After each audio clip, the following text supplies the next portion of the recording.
Hello and good Oh, evening. I know. hi. Guys. Hi. Hey, camp followers, it's great to see you. I'm very happy to be back. We have got a lovely guest this evening. She is a lady that ruined my life, and I am absolutely adamant that I would be in the Caribbean drinking pina coladas, having a great time if it wasn't for this horrible woman. So Julia is a dear friend of mine. She's also the founder of Galen Myotherapy, and I met her in 2013, I think it was. Something like that. It made me start looking at things very differently, and from there came Cam. So thanks, Julia, for ruining my life. No, well, sorry, I don't agree with you, and we're all delighted Cam's around. It's an amazing thing you've done. And I'm sorry you hate me. I don't hate you. I don't hate you.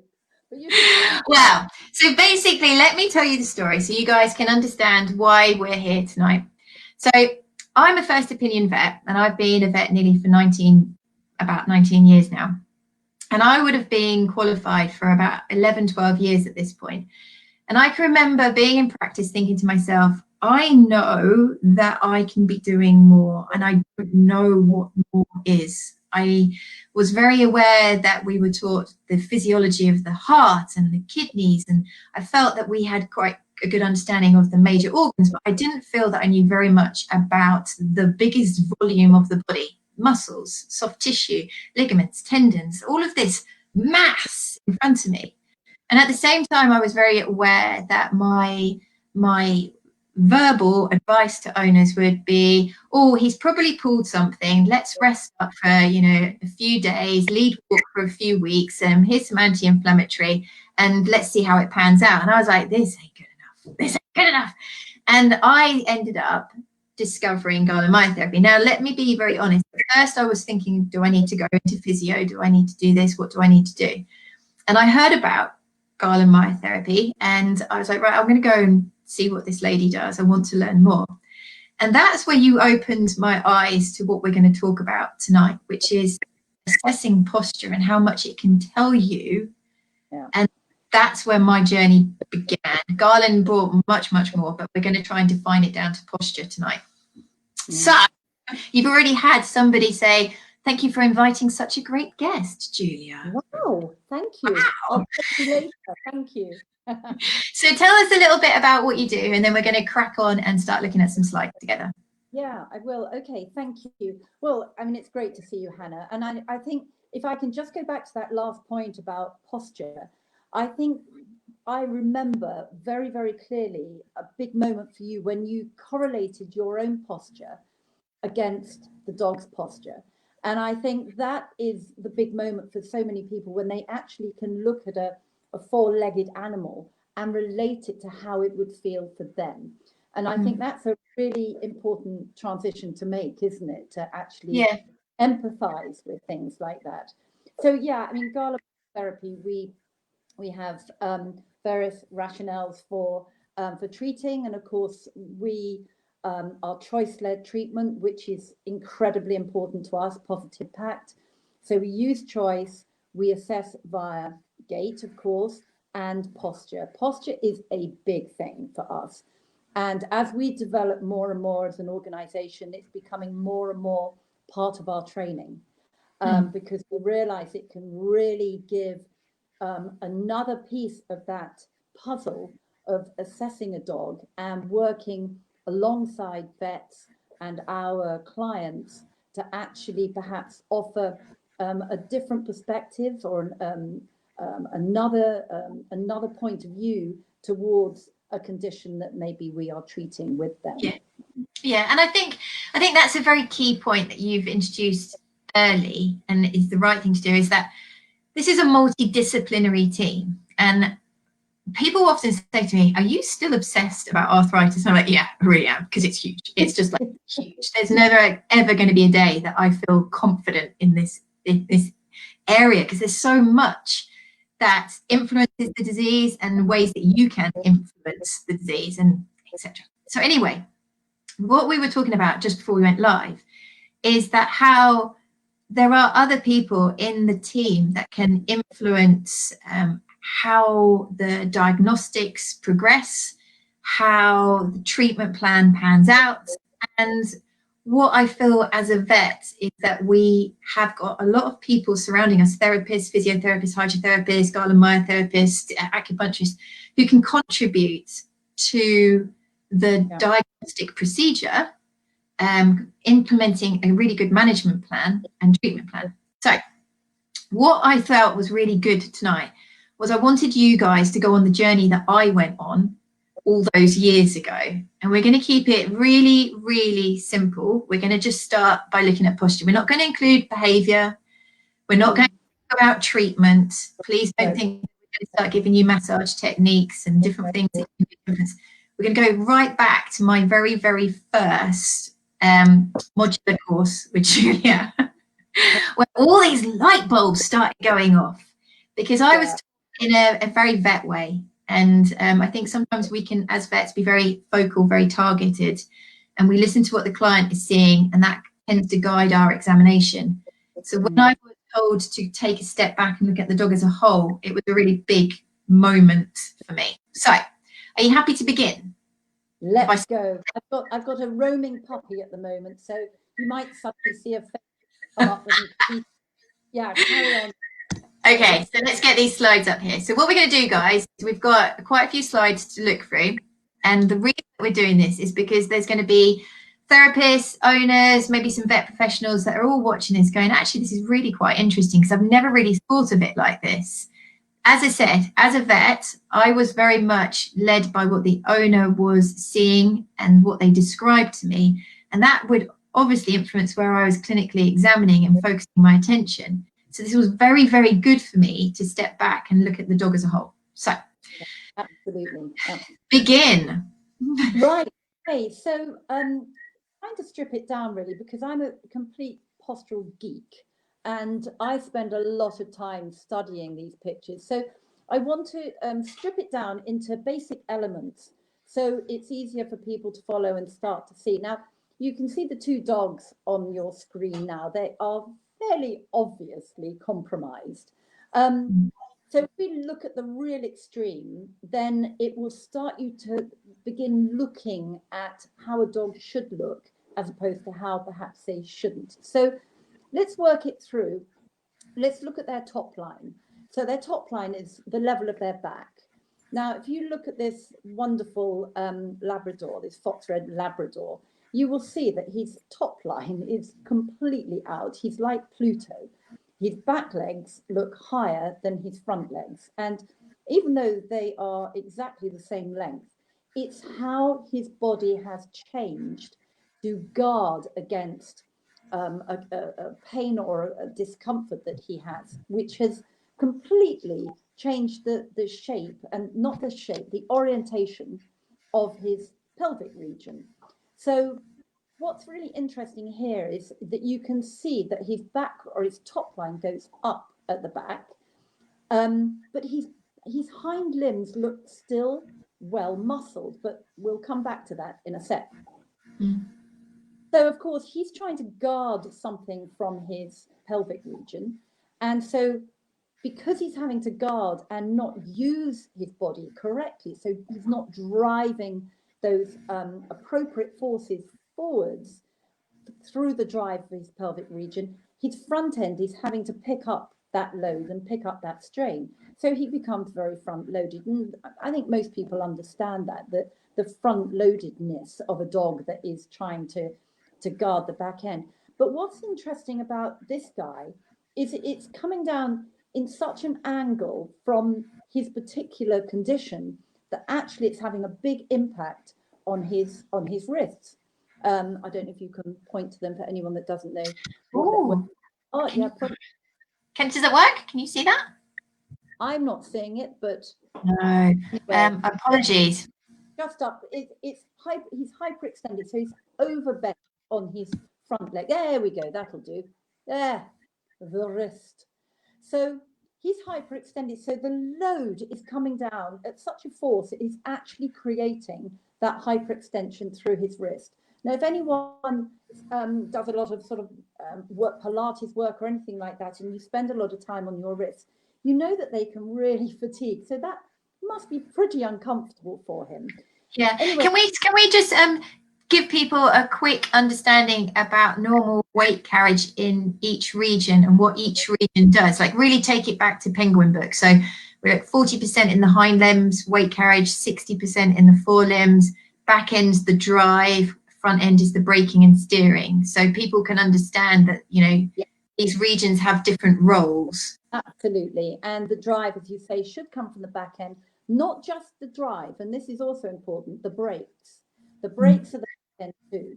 And this is very important with a compromised dog like this that might be coming downstairs. They tend to come downstairs terribly quickly because their brakes don't work. Yeah. So yeah, so the back end's the brakes, the front end, as you quite rightly say, is it obviously it has drive, but it's more a directional apparatus. That's why they've got the lovely mobile front legs or forelimbs. So this guy, he's got that tilt to his pelvis. Now, what's happening over his hamstrings, Hannah, if you can go down to his hamstrings, which are there, absolutely are there, they look really well muscled. So you think, well, there can't be much wrong with his back or hind quarters because they look really well muscled. What in fact they are doing, they are really congested. And if you felt those muscles as opposed to a really healthy dog's hamstrings, they will feel really quite solid and not in any way malleable. And they're having to go and use themselves as a different role to actually stabilize and hold that pelvis in that position. I mean, this is my opinion of what's going on, because he's trying to guard some discomfort around that pelvic lumbar region. So he's having to actually hunch his back like we would. We would walk differently if our lower back or pelvic region was uncomfortable. So it becomes a little bit of a strange story because the muscles look good, but then what you've got to look at is the tail carriage. And the tail carriage is very, very low because, of course, the whole orientation has changed. And when that orientation changes, the tail carriage and the tail action can change too. Something we see a lot is that some dogs actually stop wagging their tail, and it becomes insidious, and people don't realize that their dogs have stopped wagging their tail. So I think that's a really good thing. Like, I remember, you know how when I started CAM, I started having guilt, like terrible guilt. And I would phone Julia almost in tears going, I can't believe I've just never known this. And I so many cases I could recollect that I hadn't acted upon because I just didn't know. And one of them was a dog where the owner came in and said, he doesn't use his tail anymore. And I can remember I was only about 3 years qualified and I just went, okay, I'm sure it's not a problem. I just didn't know. But actually, that was an indicator, which gives me a brilliant opportunity to say the reason that we're doing this, just to clarify why this is important, is arthritis is the biggest cause of elective euthanasia. We're pretty confident now. It's one of the biggest reasons that we choose to say goodbye. We know that arthritis is the leading cause of chronic pain, which is completely different to acute pain. It's a completely different thing.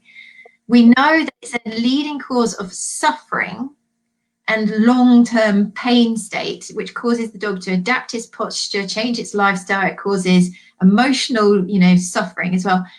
So why are we doing this? Because posture could be the first hint that something's wrong, to then allow further investigations to get back to what is the primary, which means that we have more opportunity to influence this disease. So posture is there as an opening, a new early opportunity to say there's something not right.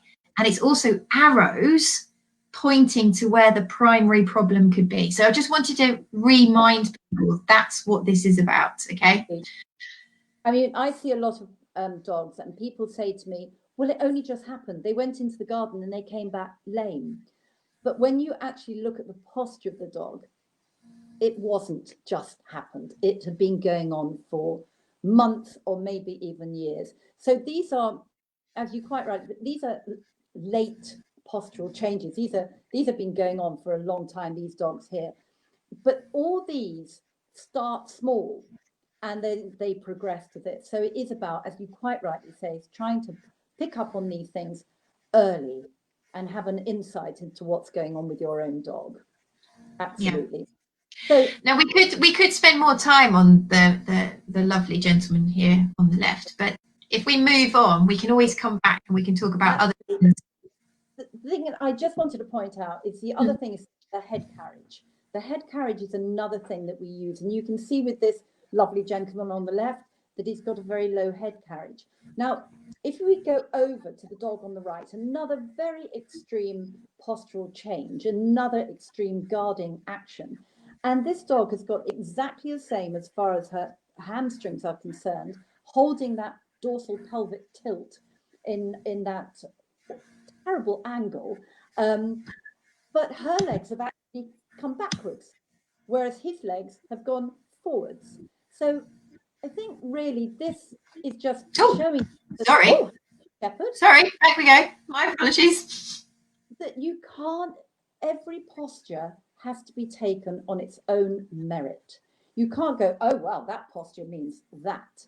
It is an assessment of that particular dog and what's happening with that particular dog. So you can't say, well, I would love to be able to say, well, that posture means that diagnosis for vet, and handed it over and go, well, that must be that. I've seen that so many times.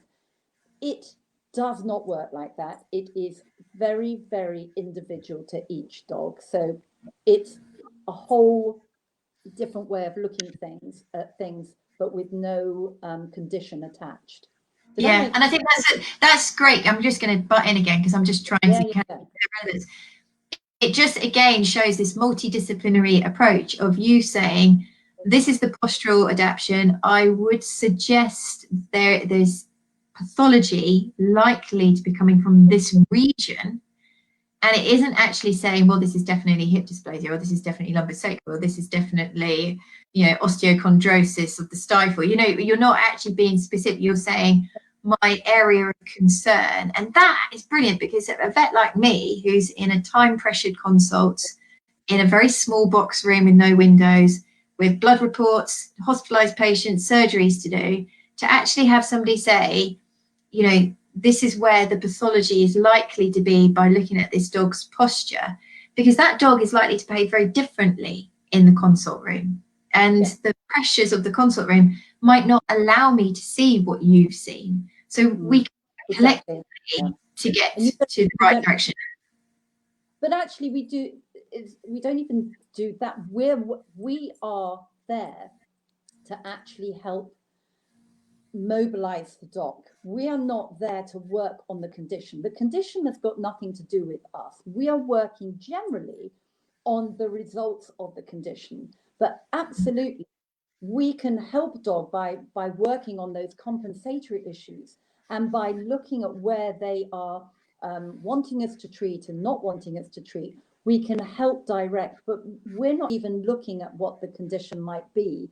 We're looking at elongating and helping more activity and better biomechanics within the dog. Yeah. And I think, again, we were talking again live. Do I need to say again? We were talking before we went live that one of the things that you taught me right at the beginning, and I never really understood it before this, is that with time, postural changes develop and they tend to progress. So take me, for example, at the moment, I'm at the laptop all the time. My shoulders are beginning to roll over. My back is beginning to curve. I'm tight through my hip flexors now. My hamstrings are, not working because my quads are really tight. And this has happened over time. And I'm now having to unwind myself to try and get the posture and get rid of the discomfort that came with it. And it's like peeling an onion. You're lifting a layer of change, a layer of change, a layer of change. And sometimes, as a vet, it's really hard for us because we have these dogs coming pretty progressed and we don't know what the original thing is because adapted and changed, that they've now had the primary problem create a series of secondary problems. Pile of spaghetti by that point. Where is what originally started this? So, and this is where it works really well, because we like to say that we have great relationships with our vets. Obviously, we only work on veterinary consent, and we also work with only a limited number of treatments before we send the dog back if there's been no significant change. So we have a very close working relationship, because we work within totally different fields. We wouldn't pretend to do anything else. no, it is a competition. So let's move on to the next slide. Here we go. Aha. So I just thought I would bring a German Shepherd in, because poor guys, they do suffer rather.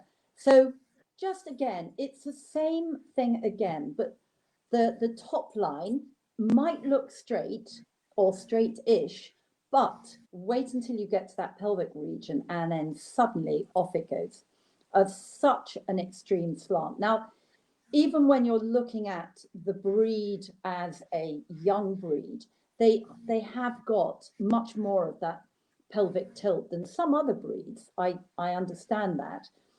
But it seems that the way they are built, they do have this propensity towards going into this type of posture quite quickly. So they go into that very much of a tucked pelvic tilt.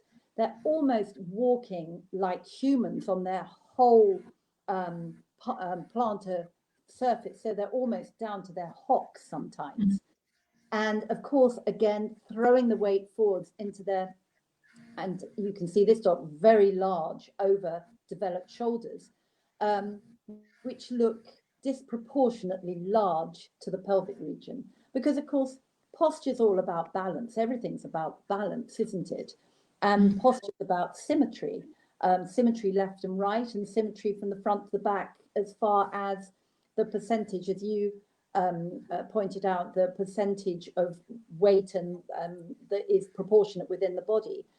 But of course, you can see here that his head has got a very low head carriage. And actually, if you look at his neck also, that's also quite short. So everything on the body becomes... I think I'm doing a really good impression.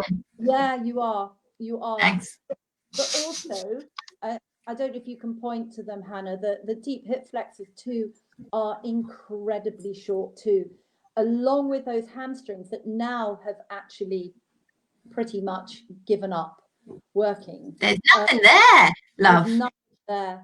But we know that German Shepherds get a lot of gracilis contracture, and it does make me wonder whether that does go hand in hand with the posture, because it can actually hold that position or help hold that position. It's just one of my observations. But anyway, I think again, if I'm allowed to do a tangent just to keep this all relevant and current and take you on my journey, and yeah. I'm not ashamed to say that I had a big learning curve. I very much was a vet that was still waiting for owners to tell me that there was a problem. I was very much a vet that was seeking guidance for a change that the owner felt was very pertinent, was a problem. And I didn't feel at that point that if a dog wasn't kind of limping and really demonstrating that they were in pain, this posture was obviously of no problem to them. The dog came in for a vaccine and the owner said, yeah, he's been like it for years, doesn't seem to have a problem with it, he's coping, he's fine, he's just getting old, he's just slowing down, but that's just what happens when you slow down. I don't think I ever fought it. I would be like, okay, right, so let's get on with the vaccine, because that's what you've come to me for. And now that I get it better, I realize that was my chance. That was my opportunity to say, well, actually, this postural adaptation is probably because there's underlying pain, and the postural adaptation that's come as a consequence of that is also creating further pain. You would find as you touch these dogs and you learn how to palpate, you go, wow, he's painful around his triceps, he's painful around his pecs, he's painful around his neck. This wasn't the original problem. The real original source of pain might be in his hips, lumbosacral region, but now we've got two lots of pain. Yeah. We've got pain and we've got a secondary pain. And that's when you start realizing that, you go, I should have been a long time ago. And I feel a lot of guilt that I didn't know. Absolutely. But this is where the posture can really help you, isn't it? Because you can actually start, right, he's compensating where, how is he, what is that compensation effect then having on his neck and his chest? But until you can actually identify it, well, not until, but it's really helpful to be able to identify that too. It's a pieces of the puzzle, isn't it? Yeah, definitely. And I think I know that people always come on to Holly's Army and they say, I want to treat my dog holistically. And I'm like, okay. And then suddenly they drift straight into supplements and herbal and all this sort of stuff. And I'm thinking, no, you've forgotten what the meaning of holistic is. Holistic is treat the whole. And this is an example of treating the whole, you know, not just focusing down on the cruciate disease. We're looking at what the cruciate disease has also created. And let's undo that too. Remember, posture is an indicator, but also it's something that might need treating because it's causing discomfort in its own right. Exactly. Well, let's leave this little and move on to his feet. Now, I know you talk a lot about feet, so I just thought I'd mention basically anything that's going on in the body is going to reflect through their feet.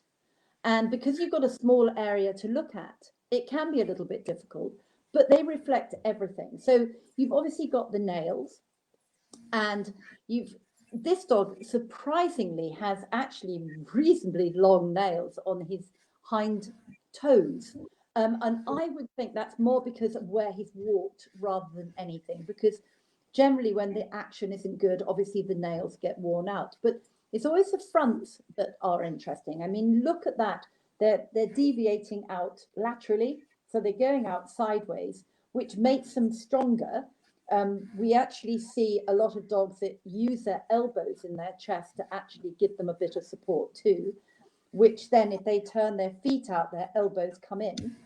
But also, because the weight is coming forwards, it tends to be that they sit on their back pads, and so their front phalanges or their front toes sit up a little, so the nails grow longer. And this is where you get this discrepancy between the front and the back, because actually the weight loading is creating more room for those nails to grow. And then, of course, the longer they become, the more difficult it is for the dog to actually take that stride forward. So the fronts are very, very interesting. You also see sometimes toes that are separating laterally or medially, which means that they're taking more weight on that area. Quite often it's lateral. So the feet, the toes aren't staying together, they're actually separating. So whatever is happening, going on in the body, it is going to come through the feet, but also the leg placement. We're always looking at where the legs are placed. Are the fronts shoulder width apart, sort of a good angle from the body? Are the hindquarters the same? Are they hip width apart and the correct angle for the body for the breed or the breed type? And when they just are standing in a relaxed pose, not a set-up pose, are they four square? So it's these things, everything reflects through those legs. I can remember when I started and I was starting to do like case studies, and I just didn't have right terminology. I couldn't get my head around how to describe what I saw. And do you remember wonky table? I used to always talk about wonky tables, and it was my only way of going, I know you right, but I have no way of describing it. But we understood. Yeah. Yes. I had all manner of phrases. I also remember stiletto wobble I had as well. Stiletto wobble was one. And of course, were also a one of joy, the delboid tuberosity. I can't remember. Yeah, we still use yeah. Well, I think you say it's really important.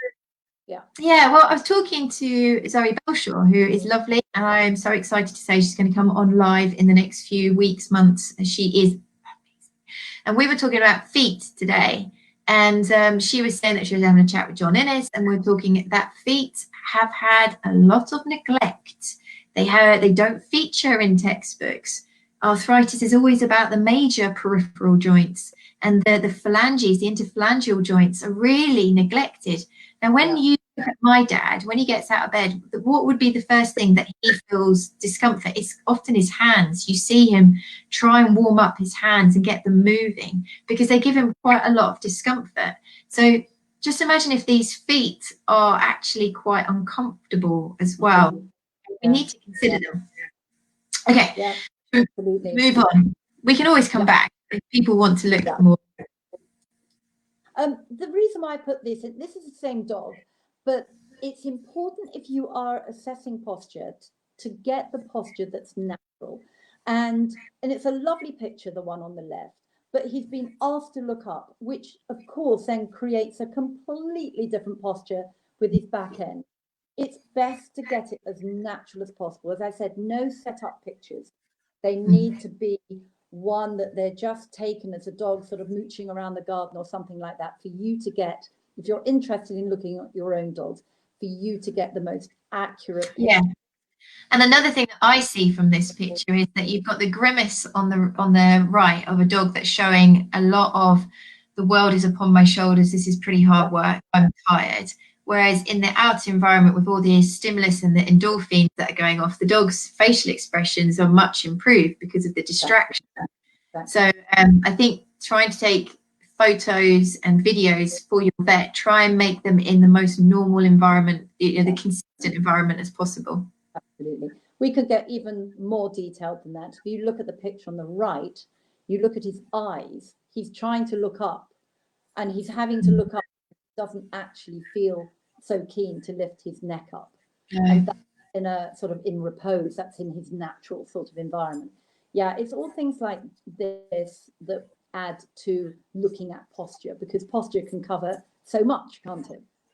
Yeah, and it just highlights again that it is very difficult for vets in such an abnormal environment. You know, most vets are slippery floors, high stress, small room, table in the middle, no room to turn. You know, there's a lot going on. So to get a true representation of how the dog is consistently, it would be better to arrive with maybe some video clips or some photos. So think about that when you're going to see your vet. I think photos show you so much. Now, this is a wonderful talk about slippery floors. This is a wonderful slippery floor for you. But I thought this would be another really good one to look at for top line, because this dog's top line is different to the other dogs. But look at that dip you've just passed over with. That is such an accentuated dip in this dog's top line.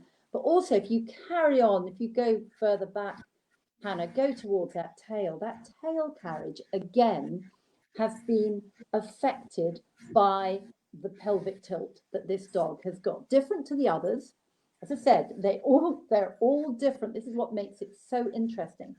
And look at how that hamstring is hanging on. You can see the light catching it. So it looks like it's a good condition, but that is really, really solid. You can actually see that is giving that, or trying to give that pelvic region some postural support, which of course that's not what they're built for.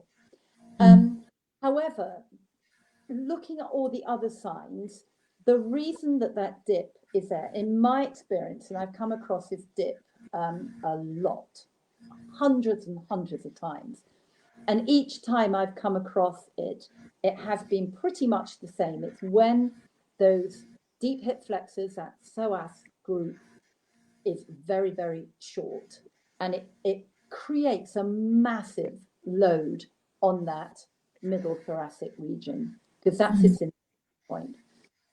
That's just my experience. But I've seen a lot of this, of that sort of dip, and that quite often there's corresponding heat that goes with that. But this dog is also front loaded, different again, short neck, very wide stance in front to try and actually carry that weight, and of course much narrower behind. So again, a very different posture, very different posture. And I think, again, this is an opportunity for me to just put a bit of reality. This dog will probably be walking around okay. The owner probably, he's not that bad. He hasn't whined, he hasn't cried out. He isn't overtly limping.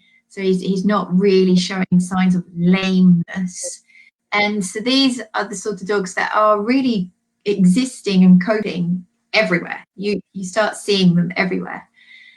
But as you look at their posture, you can start seeing that they're actually just holding it together, is the way that I can describe it. They're just holding it together. And I think something that we see in the vet industry a lot is people that describe an acute destabilization. So the dog's suddenly gone off their back legs, or they've suddenly can't get up anymore. They suddenly don't want to go for a walk anymore. When actually the dog's been going, I've been telling you for years. Yeah, I have screaming at you. There's something wrong, but you haven't listened. So sorry, make everybody feel guilty. No, but that's why we love doing a lot of puppy work too, because it is about prevention, isn't it, Hannah? Really, that's what we would love to be able to do. But sadly, we've also got to work with conditions like this too. But it is, I think, more and more people. I feel more and more people are learning a lot more, because there are more people out working with dogs. When I started, there was no one else doing anything like this, and it's great that there are more people doing things, and there's a more awareness of what is going on with our dogs. No, I like it. Kevin says, do you know what condition the German Shepherd was actually suffering from? Did they ever get a diagnosis with imaging, etc.? No. They, as far as I can remember, she said that he suddenly became really, really uncomfortable and has slowed down very quickly. Yeah. I think that's another good tangent time for me to just talk about the reality of first opinion practice. I would say that easily 70%, if not more, of the cases that I was seeing in first opinion practice didn't get a diagnosis. So when we as a vet talk about a diagnosis, that means that the history, the observation, the clinical examination, which is a pain test, neurological test, and orthopedic test, is completed with diagnostic imaging to confirm your findings. And that's when you are able to make a proper diagnosis of hip arthritis secondary to hip dysplasia, or lumbosacral disease and hip arthritis, when you can actually go, this is what I can visually see that has changed on set X-ray, CT, MRI. But the problem is that doesn't happen in a lot of cases. I'm doing a number of cases at the moment, and not one of them has gone for imaging.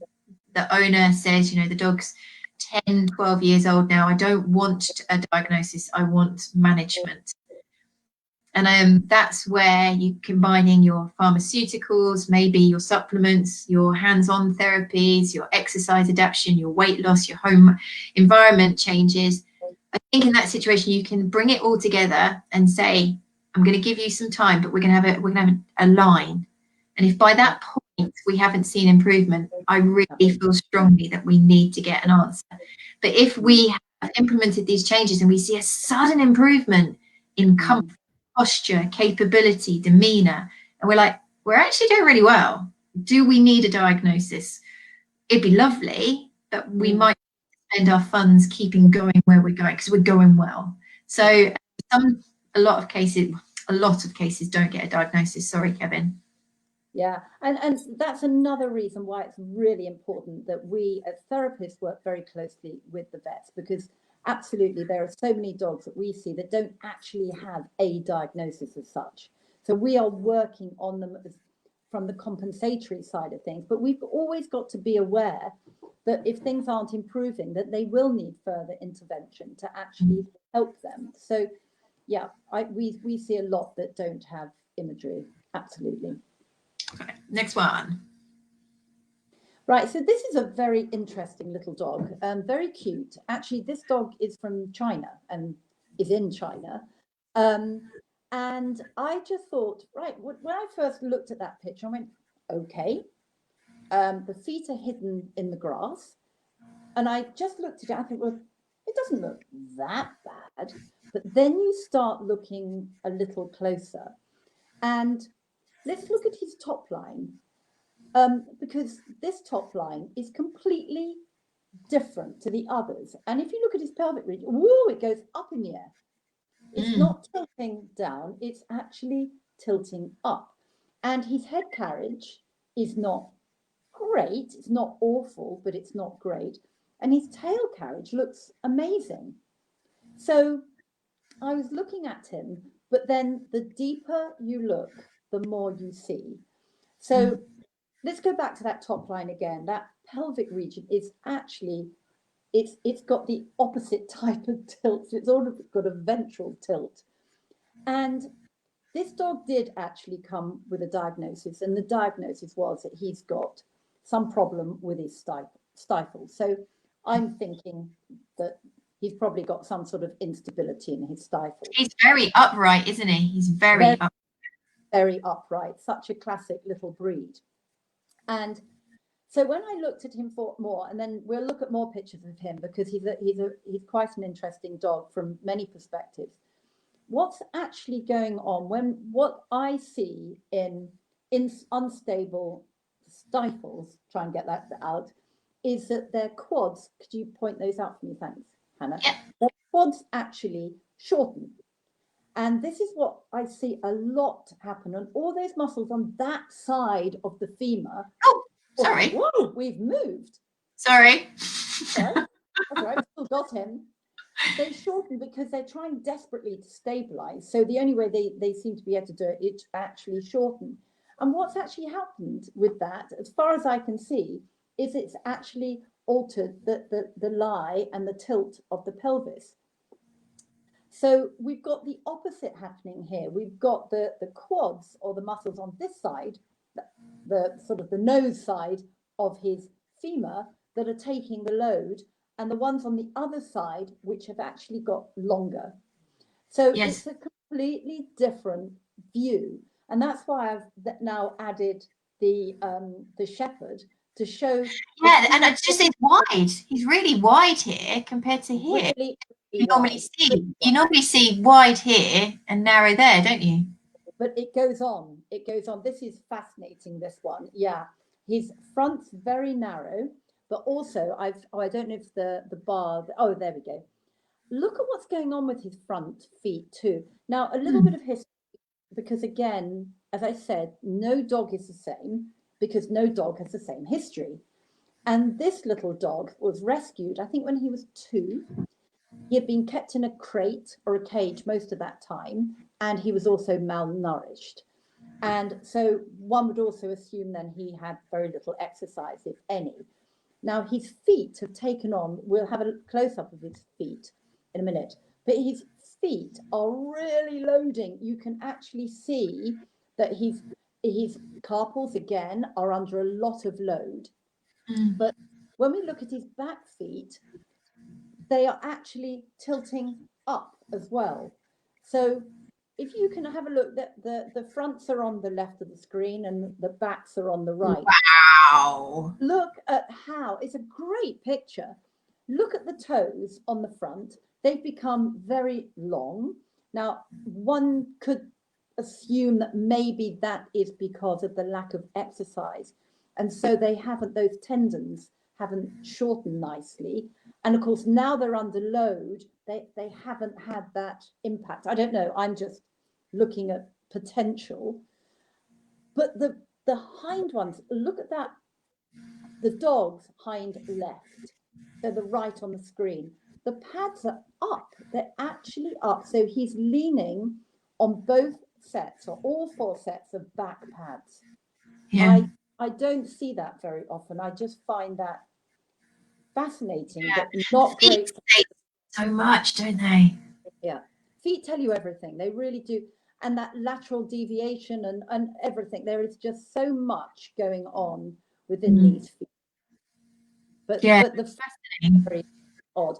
I think that's just got to be part of its history, really, rather than anything else. No, that's good.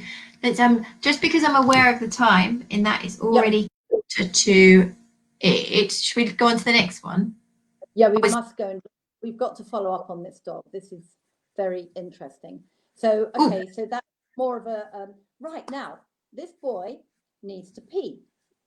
Now, I think that the stifles must be bilateral, and he only ever, all the video I saw, he only ever pees cocking his right leg. But look how unstable that left leg is. Mm. So I think that dogs pee, or male dogs pee, using the leg that they actually feel most stable on. Not the most comfortable necessarily, but the most stable. So he only uses that leg. So the other one must be so unstable. And if you remember that his front left was worse than the front right, marginally. So you would think that that back right is not great. So it's that diagonal that's really... Explain that. I don't think people understand about diagonals. No, okay. Perhaps I took that too far, but that's okay. we work in diagonals, or we like them to work in diagonals. So if a back left, a back right rather, is uncomfortable, more uncomfortable than the other hind limb, then the diagonal right, or the diagonal leg, sorry, in the front will take up the load. So that diagonal working is very efficient for them. You see that a lot when dogs sit. They tend to put their one front leg further forward, the one that they're going to lift themselves up, which tends to correspond with the opposite hind that's the weaker. And just taking it on a step with this one, just imagine a dog that's always been cocking his leg and he now feels unstable or uncomfortable on either or, and says, actually, I'd rather squat now.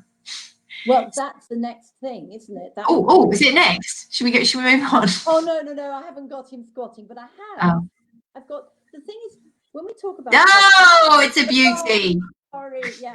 We look at postures that actually dogs adopt in their everyday life. So peeing is one, pooing is another. Now, I can't say her name because she would hate to know that everyone's looking at her having a poo. It's your dog. My dog. Your dog. But for me, that is very nice. I mean, she's a lovely girl, obviously, but that's a nice balanced position. And of course, having a poo is incredibly important. So she's got that wonderful back that's almost perpendicular to the ground. Her neck is not overextended, but it's balancing her. Her hind limbs are nicely set apart, and the front are not too far forward or too far back. She looks pretty balanced. She looks comfortable to have a poo. Okay. Shall I move on to the next one? Okay. So there's a little dog that we've just been looking at having a poo. And I've put the two together to try, not that Maggie is perfect, even though I think she is, but look at that little guy. How is he managing to have a poo? Now he has also, we've got our own comfort scale that we've put together based on just our observations over the years. And one of them is, does your dog have ongoing anal gland issues? And he does. And it just makes you wonder, if you can't have a proper dump, then maybe that is going to have an impact. Do you know, it's quite funny that once you put your poo picture up, about 20 people just left watching. Oh, no. Come back. It's almost like it's a taboo subject. Are they really talking about poo? We're talking about poo. I've lived with poo all my life because, of course, I've farmed, I have horses. It's part of life, but it's a posture, and it's one. Well, my poo story. It's a really good one. One of my owners sent me a photo of her dog's poo one day because she was so proud that he'd gone from doing the poo train to have a place, and that showed that the dog had been able to hold a posture to complete a stool passage without having to kind of plod along, because they didn't have the strength. We call them round bales, Anna. We call them round bales. They're round. Oh, I call them the poo train. Well, you've seen the round balers, during the spring and summer when, Yeah. So, and you know, I wasn't offended by such a lovely photo. I was almost quite happy for her. Exactly. It indicates better health. So there we go. It does. Yeah. Okay, so let's move on. Let's move on.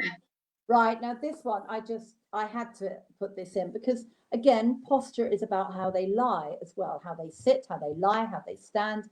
All of it is still related to posture. So this is the same dog again, the same dog that a few slides back looked sort of okay.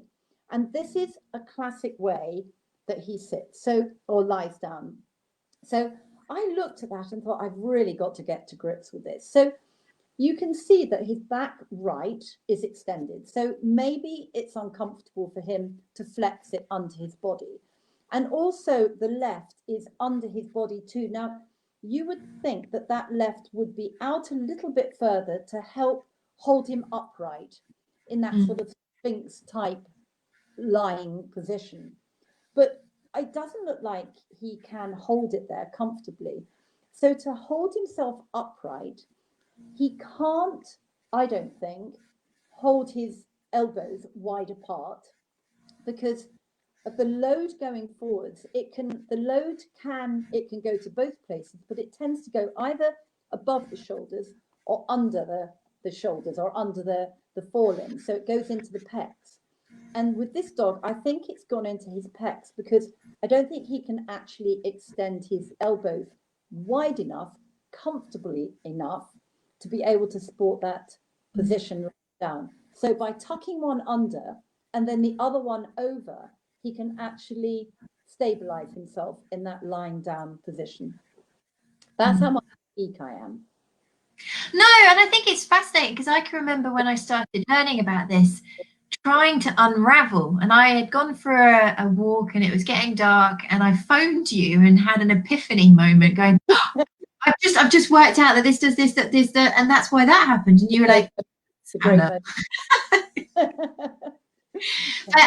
I'm hoping people find this as fascinating as I did as I started, and I hope people can understand a massive role that it can have in managing OA. I just keep wanting to bring this back to what we're all here about, which is arthritis, catching it earlier and also influencing the different degrees of discomfort that come because of it. And I think hopefully a lot of people realize now that popping a pill, just taking a supplement and changing nothing else is not going to be able to unwind this. This is taking years to develop. You can't pop a pill to take it away. No. Have we got any more?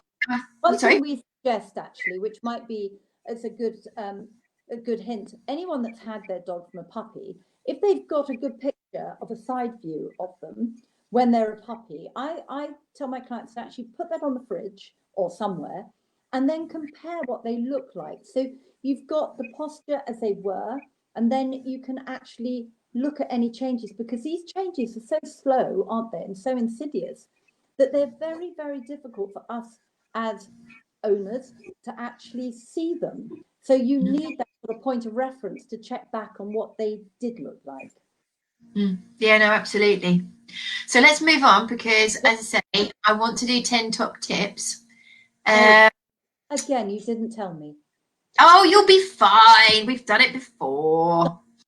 Spontaneous is always better. Okay, let's go to this one. Oh, right. Now, this one's a very interesting picture. I think I'm hoping by now that anyone that's looking can see that the top line is actually has taken on that same sort of position from the pelvic region, and it's got that tilt. And also the Y position, as you were saying before, that they tend to go wide or very narrow if they are compromised in the back end. He's gone very, very wide. But also the front legs are quite wide too. Now this dog too was very, very. He has got another leg. There is another leg there, but it's hidden. See another picture.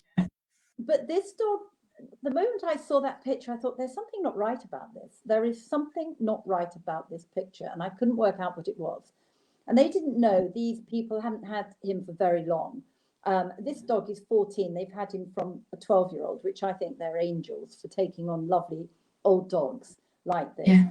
Can you go on to the next picture, Hannah? Because I want to get through a couple. And then I saw that picture, the one on the left, and I thought that there is something incongruous about that. And I will come to that in a minute, but you can see how he is. I mean, it's a phrase we use, which is a goat on a rock. So all four legs are really close together. But there's something still not right.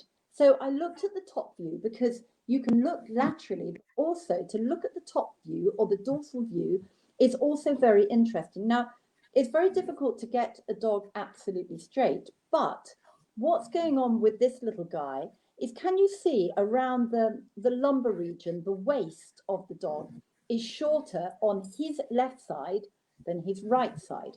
So when he walks, he would slightly crab as well. So the legs wouldn't line up. They would be sort of half under his body.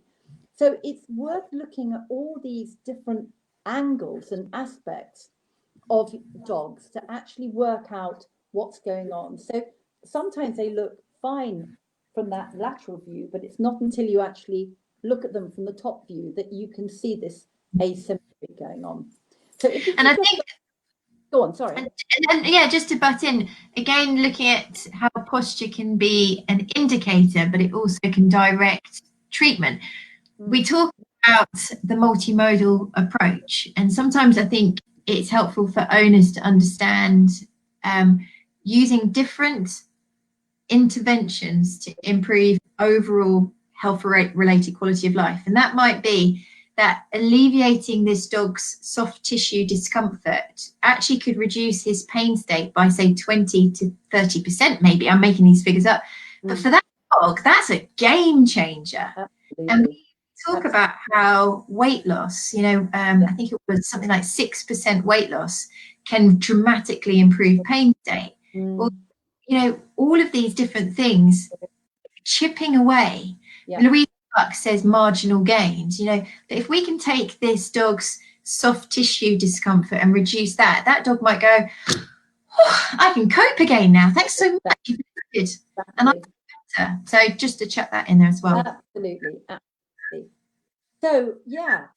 So this dog was very interesting, and I had my theories, but then this picture clinched it for me. The next one, I hope if I've got my slides in the right order. Oh, right. Yep, sorry, I'm being slack. 1 minute. Here we go. This one. Now, this one absolutely clinched it for me, because when a dog is so badly compromised, which I think we can all see that this dog actually is, what happens is, and what generally happens is, their neck becomes very, very short, because the neck and shoulders act as one to help pull them forwards. But this dog's neck looks really long. And I thought, that's the problem. There's the problem. That is the incongruence. He shouldn't, but every other dog, have such a long neck. And then I looked at how he was sitting. Look how wide his front legs are in that sit. Really wide apart. Now, I've seen this a couple of times in dogs that have really, really sore necks. And quite often the necks are very sore, but they're quite short. But I think this dog uses his shoulders to pull him along and doesn't use his neck, because his neck is too uncomfortable. And that's why he's still got length, which, because they know that he'd had a bad accident at some stage in his past. And I think possibly this dog has had some sort of extreme whiplash, where his back end is whiplashed and so has his neck. The classic running through the wood, running into something or getting impaled on something types. Did they ever get a diagnosis? Did they go further? I don't know whether they have. At the moment, he is responding quite well to some treatment, which is great, but I don't know whether they will go down there. But it's those front legs that really gave it away, because rather than pulling himself up with his front legs and pushing with his back end, if he can, by putting his legs wide, he can actually sort of cantilever and swing forwards. So these sort of postures, I find that absolutely staggering. Yeah. Interesting. Yeah. You start looking, we're not even going to go there, guys, but patterns, and you start thinking, oh, very interesting, what's going on there? But we're not going to break the bank with this, because I know that there's probably some people just beginning to kind of take on board posture is a big indicator. If I go into coat patterns with Julie, you're just going to jump ship. It's just too much, too soon. We could talk for hours, but oh no, I just can remember when I was learning with you, I had to go home at some points and just go, stop disrupting my thought process. You've destroyed so much understanding that I had. I I feel uncomfortable. You've disturbed everything I thought was true. So I'd have to go home and then I'd come back kind of a little bit more relaxed. I don't know if you remember that. Yeah, I do. It was quite an experience for us too. Sorry about that. Okay, let's move to the last one. Oh. Right, so you talk, I know, and I wanted to bring this in because, again, this is another posture of an everyday event. You talk a lot about food bowls and water bowls and the height of those, and also the surface that the dog stands on to eat. Now, this is, again, that little dog that was lying funny and with the unstable stifles. Now, you can see very clearly that that bowl is at the wrong height for him because it makes his posture worse. The big thing about food bowls and water bowls is if their posture improves when you put it at a certain height, and again, there's not a height, it's different for every dog, that's when you know you've got it right.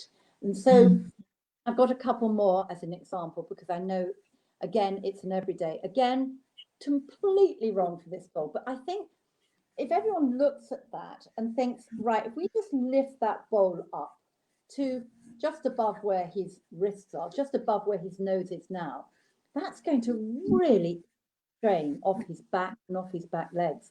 And he will probably plant his legs or feet in a better position, as well as if he's on, again, a bit of rug, so he felt secure. Yeah, and I think I can remember thinking about this, saying to myself, well, we spend so much energy wanting our dogs to enjoy our food, but we then make the process of eating so unpleasant. Really uncomfortable. Absolutely, absolutely. So again, this is interesting because I don't know if it's his position of his mouth where he's eating on this slow eater. I can't remember what they're called, but he actually, interestingly, and this is a guy with the bad neck, looks almost more posturally correct with it on the floor.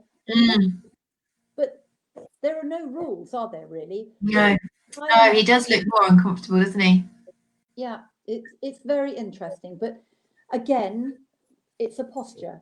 And I find that food bowls, the food going in and the food going out are two very, very interesting positions. I think it also teaches you that something that applies to any therapy, any intervention, any pharmaceutical, nutritional input, nothing comes with a promise.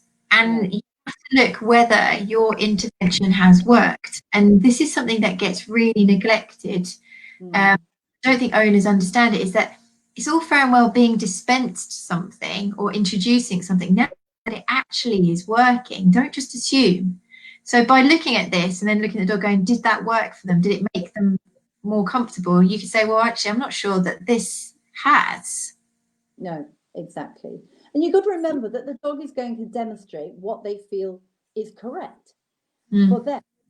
So they are going to give you the honest answer. And generally, that's one reason why I do love posture. Well, another reason is because you do get that almost authenticity of it, because the dog is what the dog is. And it's reflecting their history and their condition and their confirmation. It's reflecting everything that they are. So I think I've got another couple of pictures of food. Yeah, we have to fly through just because. That's a good one. That's a good one. I've done that one now. That's good. Amazing. There's a body condition score issue going on here. Well, I know. Again, you were talking about weight. I mean, I'm talking about load. So I know. I did a Facebook Live, guys, about weight today. Double whammy. Yeah. Okay, we're nearly at the end, I think. And this is the end. This is the last slide. The reason we brought this up is that a lot of the postural assessments we do come from our distance support program.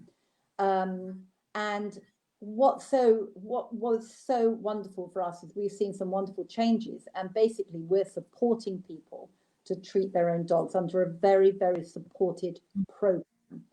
And this is the before and after. This is a poor little girl.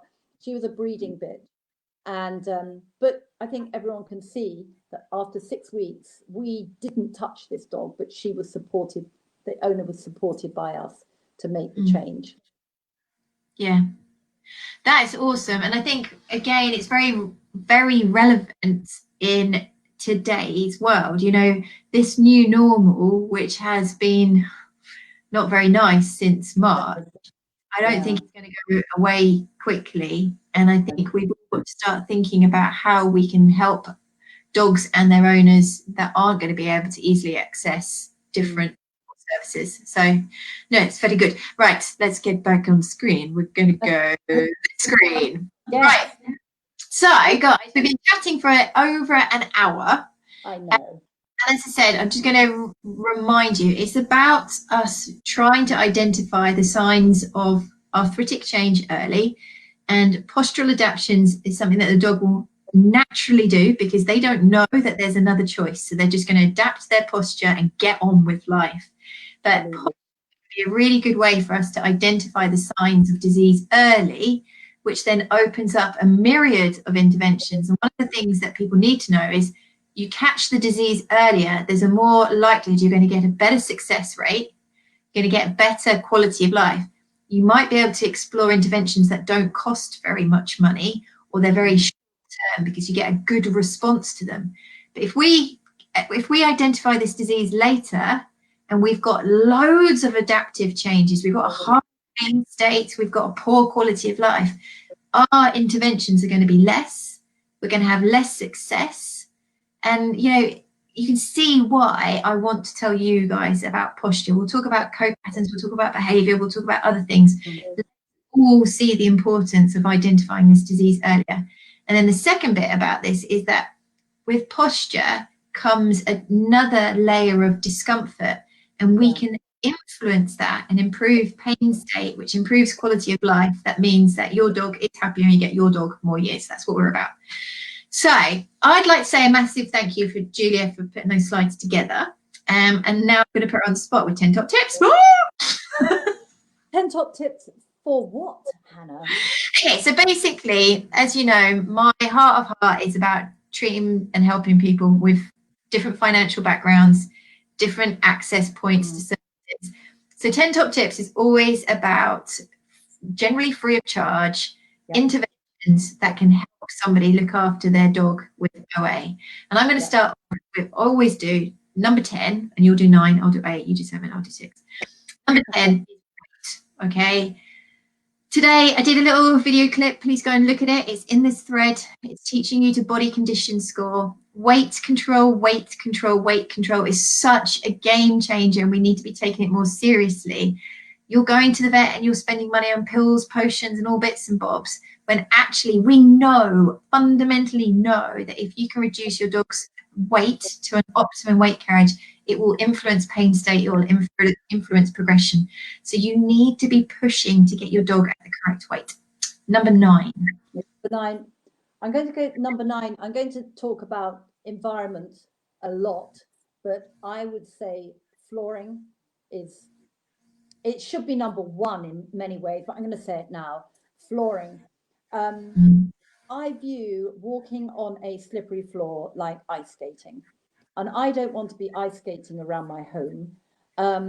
And flooring is just, I mean, I know I'm pushing on an open door with you here because it's just so important. It's something we've been saying for such a long time. So, and you can, I mean, my flooring in my home is wood, but it's slippery wood.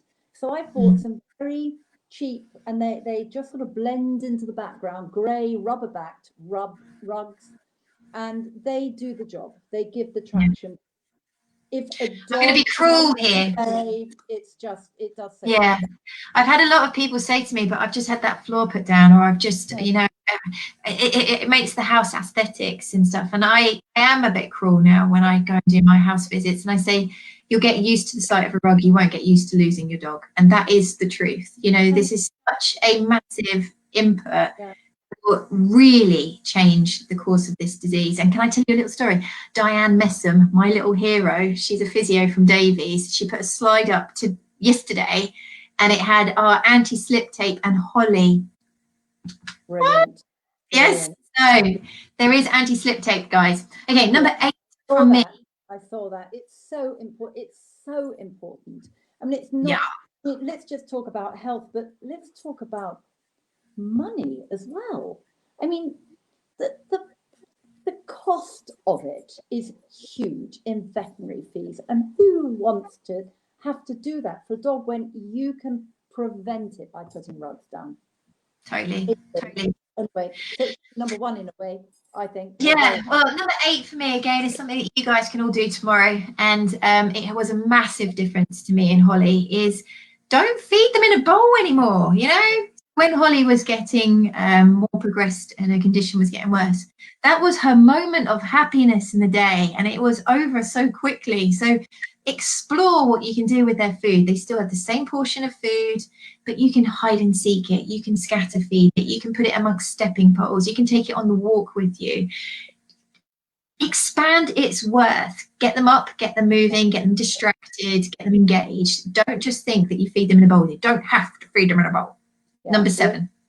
Treat search fanatics here, and especially if you can't get out, in wonderful, you can do enriched environments with treat searches. It's fantastic, absolutely. Right, I'm going to say the so let's go down.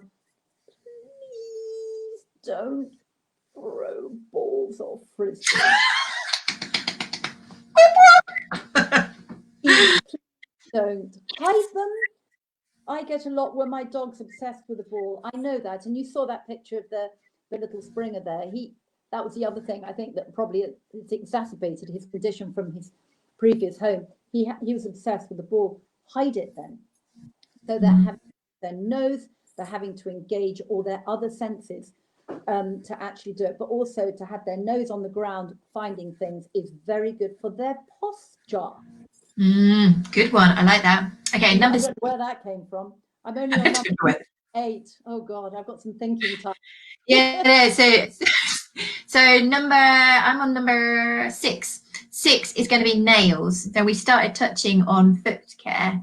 Again, I didn't realise. I was a vet for 10 years without realising how important nails are. When I started reading more about it, how much discomfort can come from overlong nails. So it's a horrible negative cycle. Poor posture because they're trying to protect something causes them to maybe rock back. The nails have more ability to grow because they're not getting engaged in the ground. That means that they're longer, so when they do engage in the ground, they bounce back and hit P3, so they've got the reverberation against the bone. They're, you know, ow, ow, ow, ow. Try and keep your nails short. A lot of people say, oh, but his quicks are really long and I can't cut them short anymore.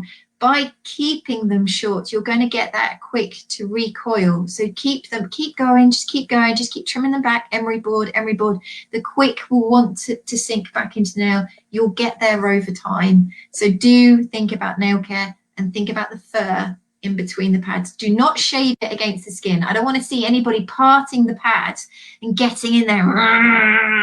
No, you're going to get clipper rash. You don't need to do that. You just need to make sure that the pads are able to contact the ground without hair in the way. And think about the hair that comes from here as well, behind the stopper pad, and it flips over the main pad. Trim it away, have pad contact. Number 5.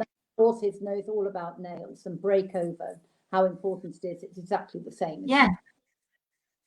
Okay, I've got such a good one. And again, we should have so many number ones. Please don't let your dogs pull on the lead.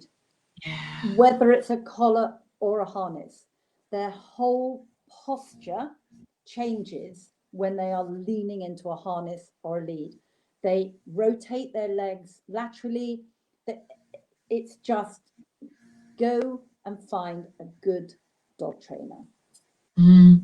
It's huge that. Yeah. I think that's a really good, I'm going to take that into 4 as well. I'm going to drag that into 4. When I do my like pain consults and stuff, I know when I start saying this behavior, this habit, this routine is contributing to the problem, you can see owners go, no, I don't want to involve anybody else. I just want to fix the problem. You're like, well, you're not going to fix the problem until that habit, that routine, that behavior is also changed. Yeah. Somebody else that belongs in our multidisciplinary team is the behaviourist, is the dog trainer. I'm going to sneeze 1 minute. Yeah. No, I'm not. Maybe I am. But they are part of our multidisciplinary team. So as an owner, please do me a favour. Don't go in like this, narrow-minded and think it's just going to be a quick fix. Have a wider view, because having somebody help you stop your dog pulling or jumping in and out of the car or chasing. It's hard. Yeah, very hard. But the long-term benefits is good investment. Yeah. But I've just been watching my puppy pull on the lead. Her whole body changes. It's scary. It is scary. And that is going to set up a trend for the rest of her life. So it's one of the most important things I'm doing at the moment.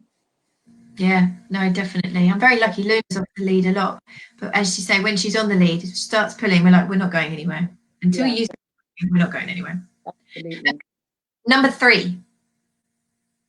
Was that me? Oh no, you've just done. You're number 3. I did number 4. You're number 3. Okay, I'm going to stick with the same thing. Harnesses are great. Love harnesses, but make sure it's a good one. Please don't impact their shoulders. If any that go across the front of their shoulders might look cool, but they're restricting them. And if you're starting to restrict their movement before you even start, that is going to have a long-term impact. So make sure it's not rubbing under their elbows and under their arms. Can you imagine having something rubbing under your arm the whole time? So make sure that your harness is fitted properly and it doesn't dig in their neck, because it can actually be almost worse than a collar if they're badly fitted. Definitely good one. There's lots of advice on buying good and getting good harnesses. Yeah. Okay, number 2 for me, as I say, none of these are costing. We're not talking about drugs. We're not talking about supplements, interventions. We're talking about things that you can do tomorrow. Being in the car. So people talk about jumping in and out of the car. Yeah, we don't want you doing that. But also, I can remember watching my lovely Holly. She lost the strength to stabilize. So she lost the ability to deal with the corners, with the brakes. And she would be like a pebble bouncing in the back of the car. So having bolsters, so there was cushions that she could lean her shoulder into and stabilize. So that car journey wasn't hard work. Now, if you can think about it, if you've got pain and you're being forced to do movements that you can't resist, that's not going to be very pleasant. And our car journeys could be quite long. I did a lot of driving back then, and I wanted her to be comfortable. And as soon as we had good bedding and something for her to lean into, I could see that she relaxed and she slept. Otherwise, that whole journey, she just was having a terrible time. So think about your car. Very, very, absolutely. Okay, so you've given me number one. Well, I think that there is only one number one. Well, there are lots, but the biggie is dogs were not designed to live in our houses. They were not designed. Their functional anatomy is not built for houses. So it's not built for floors. It's not built for running to the front door when someone arrives. It's not built for jumping on and off furniture. It's not built for that. It's not built for being left for a long time and then being taken for a very long walk. That is not how dogs operate. So think more about what a dog is designed for, their body, and also how they would behave more in the wild as far as activity and exercise is concerned. Huge, all of those are big subjects, but they have a big, don't they? Yeah, no, definitely. And I can remember when I started, having spent time with you, and I started the home service and going and helping people as a vet, my therapist, occupational therapist, everything in one. And even just getting these dogs up and moving on a regular basis had a massive impact on their quality of life. And over time, you could see that their pain state started to decrease, their strength, their stamina, their coordination improved. And I can remember one owner, she used to allow her dog to sleep in. She thought it was the right thing to do because the dog was painful and older. And she said, I just let him have a lay-in. And I was like, no, boot camp here. When you get up, you're going to get your dog up and you're going to go in the garden, take some biscuits and get that first lap of the garden, get some movement. Dramatic change in that dog thereafter, because actually the dog was, I don't want to get up, I'm sore. I'm just going to stay here. Almost So big. hopefully before that, do you remember, because we did go to India together, didn't we? Doing that wonderful street dog study that we were doing, yes. How little they actually walked and they ran. I think they did half a kilometre in one day, didn't they? That was the rest was sleeping, playing, messing around with the dogs and sort of doing hunting and that sort of thing.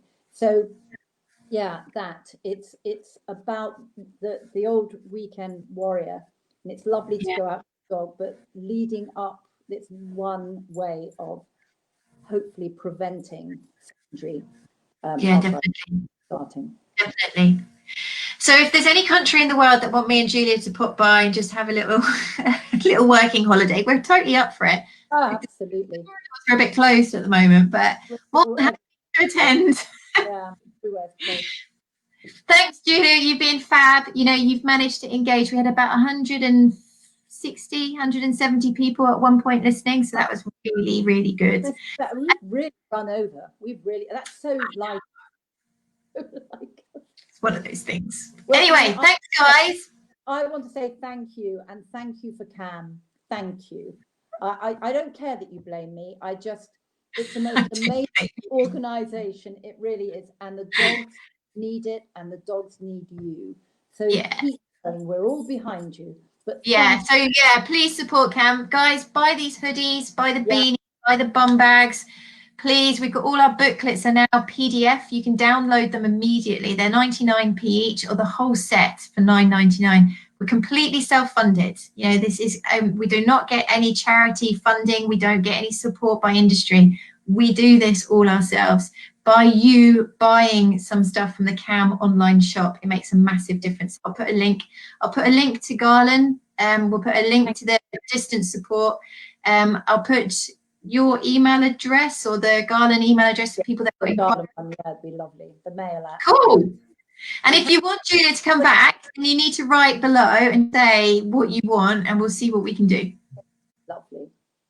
Well, I hope everyone has a reasonable evening with the fireworks. I hope their dogs are not being too upset. I've been on slight tenterhooks waiting, but so far so good here. So far so good. Good. So all right, guys, we're going to say goodbye. Bye-bye. Bye.